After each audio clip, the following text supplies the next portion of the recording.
Hi everyone, I'm very happy to be recording a new session for you today. And in today's session, we're going to talk about breathing for anxiety. All right, and it's actually one of the requests I've got from the subscribers. All right, who asked me to do a session on breathing for anxiety. Now, to understand how we need to breathe for anxiety, we actually need to understand how the nervous system works. All right, so we'll try to talk about the nervous system a bit before I actually tell you what you need to do. Okay? So the way the nervous system works is when you inhale, so when I do this, I'm activating the sympathetic nervous system, all right, which is responsible for the fight or flight response in the body, which is something we all have. That's why every time we feel anxious or we are scared, the first thing we do is we inhale, because that's the fight or flight response being activated in the body. So every time you're feeling scared or you're feeling anxious, the first thing you do is you inhale, you do this. And now when the anxiety starts to take over the body, what you do is you start to inhale in a quick rhythm, okay? And sometimes the breathing also is uneven, all right? So that's the sympathetic nervous system of the body. Now, when you exhale, you activate the parasympathetic nervous system of the body, which is responsible for calming the body down, all right? And how do I explain that to you? Every time you're feeling really calm or relaxed, the first thing you do is you exhale. So every time you're in an intense pleasure or you're really relaxed, you really let go, let's say you finish work, the first thing you do is you do this.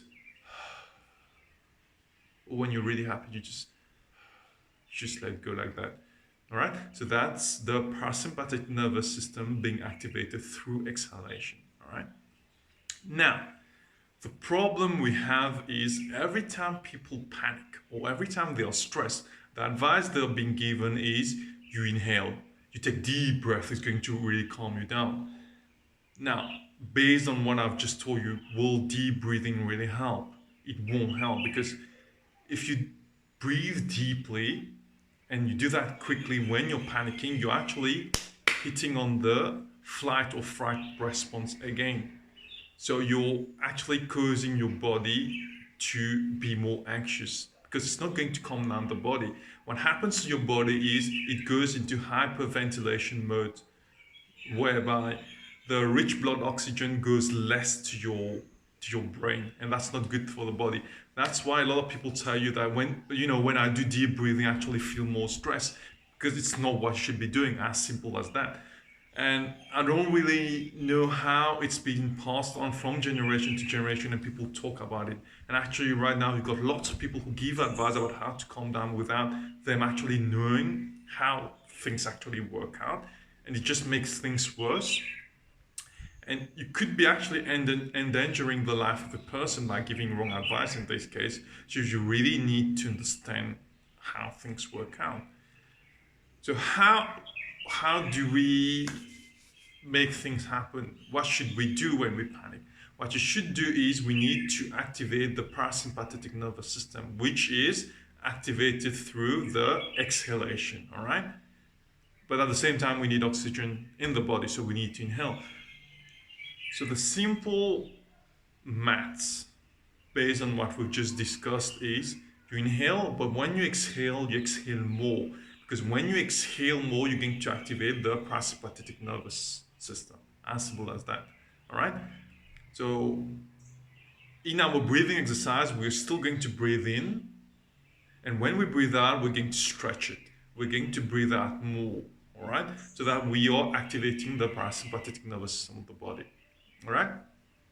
So what we're going to do in this breathing exercise is we're going to breathe in for a count of 4. And then when we breathe out, we're going to breathe out for a count of 6. All right? Now, usually 4-6 works for me. For some people, it could be 4-8. So you breathe in for a count of 4. And when you breathe out for a count of 8. But you'll notice if you do up to 8, your body's going to bend, your belly is going to go in. All right? But that's fine. All right? And 3 cycles is what works for me. But if someone who is very anxious, you may need to do up to 6. If you've got someone whose BB has really risen and you doing something to calm down the person, then you just do it till the person calms down, right? And we're talking about it right now. It could be a random video you're viewing, but what I'm going to teach you can actually be a life-changing or a life-saving thing. Because if someone really has a high BP, someone who is really in a panicking state, and you really need to calm down the person till you get medication or till you go to the hospital, till you go to the clinic, that technique will actually really help in that case. You remember in the last video, I talked about one of my students who went to Peru, and she really helped the people there to calm down through one of the breathing techniques, right? So the way it works is your back should be straight, your neck should be straight. And the first thing you do, even before you inhale, is you exhale totally through your mouth. All right? So you're going to exhale totally, and then you're going to breathe in for a count of 4. I'm going to use my fingers to show you, like I usually do.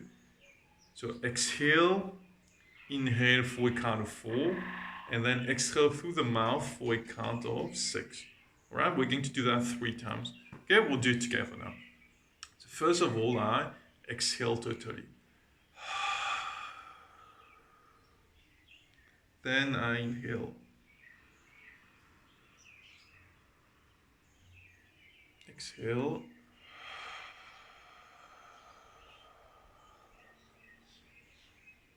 Inhale. Exhale.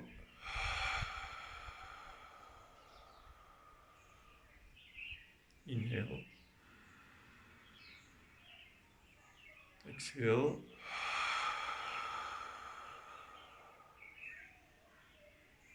Okay. You see that I've done a cycle of 3, but you can go up to 6 or you can go up to 8. Or in a really critical situation, let's say before an exam, before doing your driving test, or you're someone who can't sleep, you've got ideas rushing to your mind, before sleeping you can do that and will really calm you down. Just a caution for those who have low BP, you don't overdo it because it's going to actually make you weak. Right, so those who have low BP, low blood pressure, you do a cycle of 3 or maximum 5, but you don't go beyond that. Those who have high BP will help them to really calm down.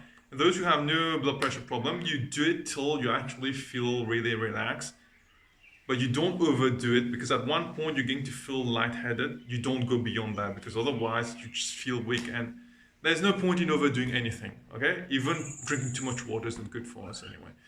So I hope it helped. And as I usually say, share to the maximal people because you never know who it could be helping.